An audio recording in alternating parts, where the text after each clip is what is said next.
Video ni khas untuk orang yang nak dekat akhirat nanti, timbangan dia yang baik tu jadi berat. Ui, biar betul Ustaz.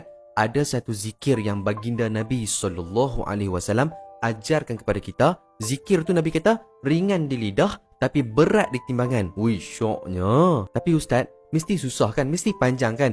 Mana ada panjang, mana ada susah. Saya yakin siapa yang first time dengar zikir ni terus boleh hafal, terus boleh amal. Okey Ustaz, kami tak sabar ni Ustaz. Sebelum tu, tekanlah dulu butang share, butang repost, copy link masuk dalam grup, sebarkan video ni sebanyak yang mungkin. Tak maulah pentingkan diri sendiri, nak diri sendiri je. Timbangan dia jadi berat. Isteri kita, suami kita, mak ayah kita, kawan-kawan kita, anak-anak kita, orang Islam yang ada kat luar sana, jiran kita pun nak juga share video ni, repost video ni, sebarkan video ni sebanyak yang mungkin lah. Okey, tak payah tunggu lama. Jom kita baca zikir ni sama-sama dengan harapan semoga Allah Ta'ala beratkan timbangan kita yang baik dekat akhirat nanti dan masukkan kita ke dalam syurga. Bukan kita aja, ahli keluarga kita, kawan-kawan kita dan semua umat Islam ke dalam syurga. Amin ya Rabbal Alamin.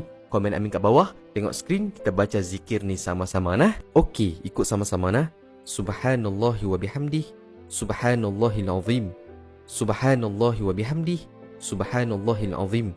Subhanallahi wa bihamdih, subhanallahil azim.